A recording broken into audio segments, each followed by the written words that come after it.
আবার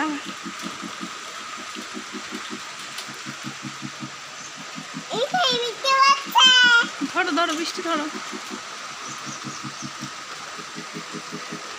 উপর দিয়ে উপর দিয়ে।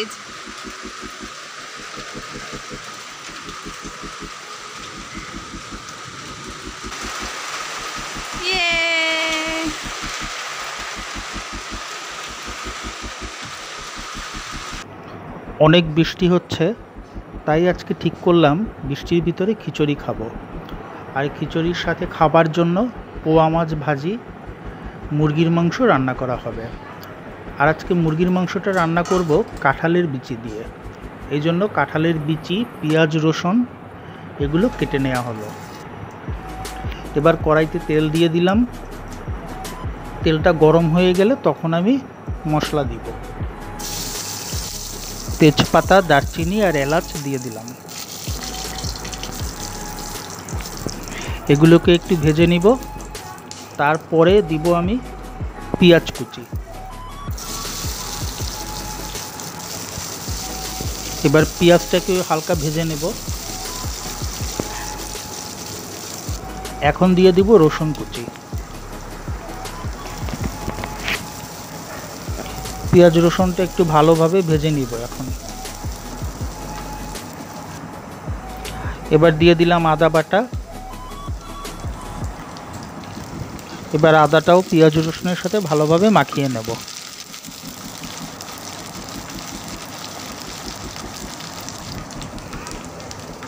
এবার জিরা বাটা দিয়ে দিলাম, আর সাথে দিলাম একটু পরিমাণ পানি, যাতে মশলাটা লেগে না যায়।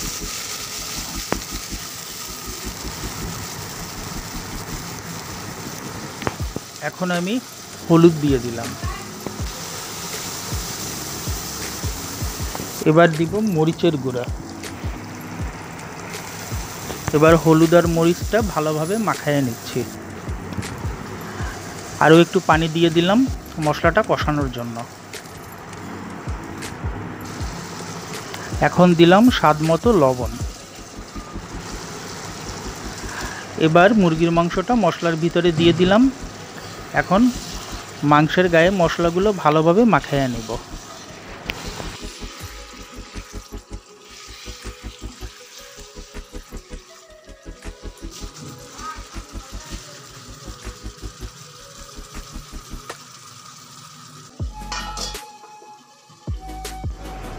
খিচুড়ির সাথে খাবার জন্য পটল ভাজি করব, তাই পটলগুলোকে সিদ্ধ করে নিলাম।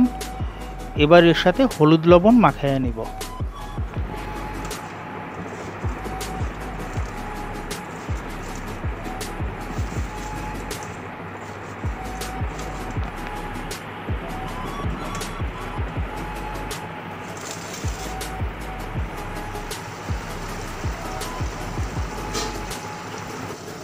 এখন মাংসের সাথে আমি প্যাকেটের মুরগির মশলাটাও কিছু পরিমাণে দিয়ে দিলাম।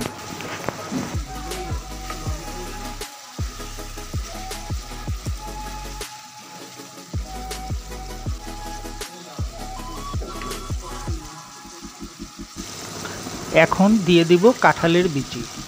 আমার মাংসটা অনেকক্ষণ ধরে কষাচ্ছি, এখন কাঁঠালের বিচি দেওয়ার পরেও আবার কিছুটা সময় কষাইয়ে নেব।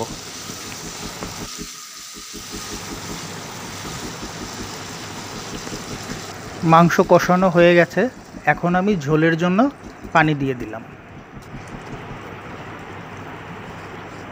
এবার ঢেকে দিব। আর পটলটা ভাজি করার জন্য এবার পটলের সাথে আমি পেঁয়াজ কুচি মিশিয়ে নিলাম, আর সাথে দিব একটু মুরগির মশলা।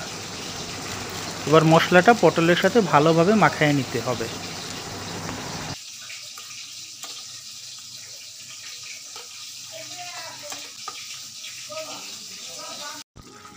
মাংস রান্না হয়ে গেছে, এখন গরম মশলা দিয়ে মাংসটা নামিয়ে ফেলব। গরম মশলাটা মাংসের সাথে ভালো করে মিশিয়ে দিলাম।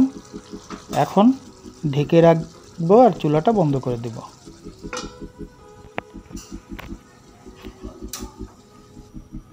এবার পটলগুলো ভেজে নিব। তেল গরম হয়ে গেছে, এখন পটলগুলো তেলে দিয়ে দিব।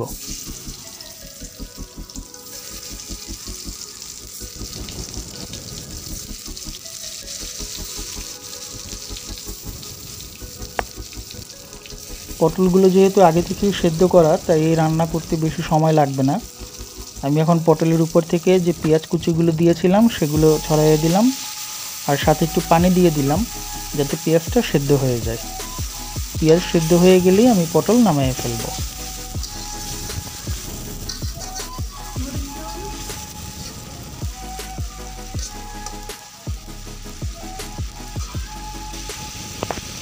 এবার উপরে কয়েকটা কাঁচামরিচ ছিটিয়ে দিলাম। এই রান্নাটাতে আমি কোনো মরিচের গুঁড়া ব্যবহার করব না, শুধু কাঁচামরিচ দিয়ে ভাজি করব। পটল রান্না হয়ে গেছে, অনেক সুন্দর একটা কালার আসছে, খুব সুন্দর লাগছে দেখতে। এবার পোয়া মাছগুলো ভাজি করব। এর জন্য মাছের হলুদ আর লবণ মিশিয়ে নিচ্ছি।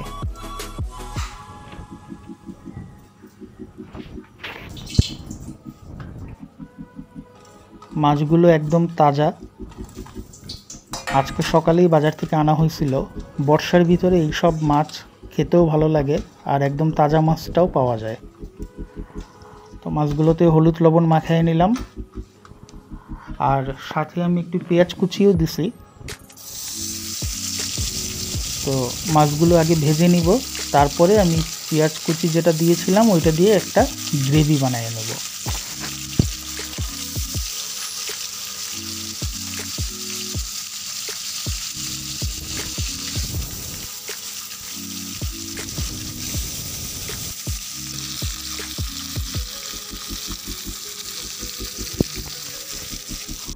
মাছ ভাজা হয়ে গেছে, এখন মাছগুলো তুলে নিব।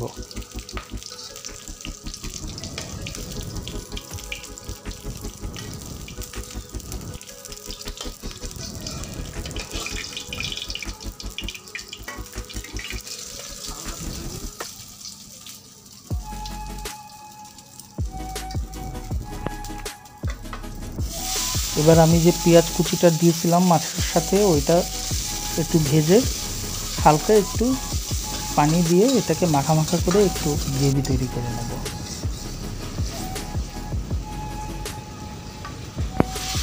আমার গ্রেভি তৈরি করা শেষ। এবার ভাজা মাছের উপরে আমি গ্রেভিটা দিয়ে দিলাম। এইভাবে মাছ রান্না করলে কিন্তু খুব ভালো লাগে, বিশেষ করে পোয়া মাছটা যদি এইভাবে রান্না করা হয়। আপনারা বাসায় একবার ট্রাই করে দেখবেন, মনে হয় ভালোই লাগবে।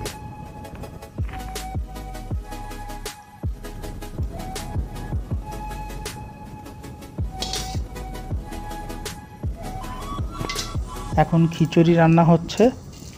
খিচুড়ি রান্নার জন্য তেজপাতা, দারচিনি, এলাচ এগুলো ভেজে নেওয়া হচ্ছে। এবার চাল দিয়ে দিল। এখানে মসুরির ডাল আর মুগের ডাল, দুই রকমের ডাল ব্যবহার করা হয়েছে। মসুরির ডাল দিলে খিচুড়িটা একটু আঠালো আঠালো হয়, খেতেও ভালো লাগে। এই জন্য আজকে মুগ ডালের পাশাপাশি মসুরির ডালও দিলাম।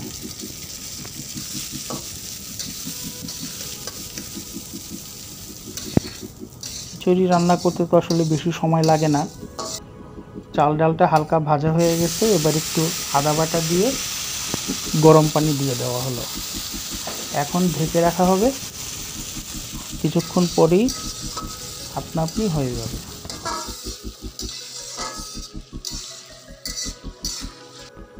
এখন দেয়া হলো স্বাদমতো লবণ আর কয়েকটা কাঁচামরিচ।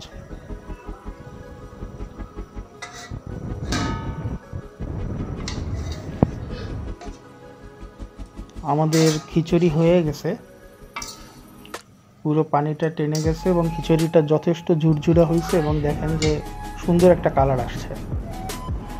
এবার একটু ঘি ছড়াইয়ে দেওয়া হচ্ছে, এর জন্য খিচুড়িটার ঘ্রাণটা আরও বাড়বে।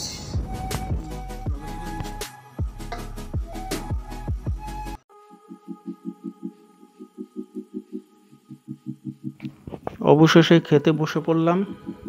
বৃষ্টির ভিতরে গরম গরম খিচুড়ি, পটল ভাজি, পোয়া মাছ ভাজি আর মুরগির মাংস।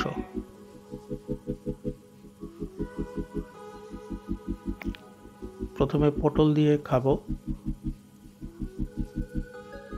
পটলের তরকারিটাও খুব ভালো হয়েছে, আর খিচুড়িটার তো কোনো তুলনা হবে না, খুবই স্বাদ হয়েছে খিচুড়িটা।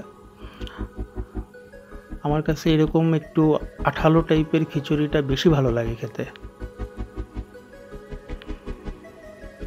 আর পটলটার ভিতরেও মানে লবণ মশলাগুলো খুব সুন্দরভাবে ঢুকছে, যার কারণে খুব ভালো লাগছে খেতে। খুবই স্বাদ হয়েছে পটল ভাজিটা। আর এখন খাবো পোয়া মাছ দিয়ে।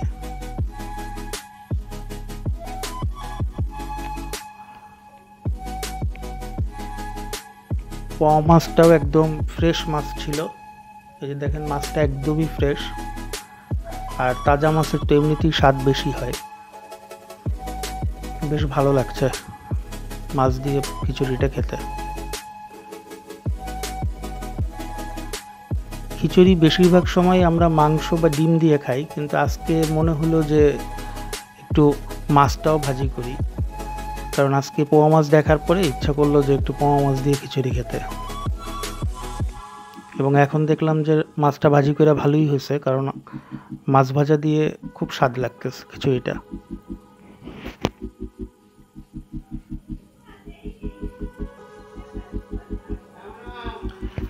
এখন খাবো কাঁঠালের বিচি দিয়ে মুরগির মাংস।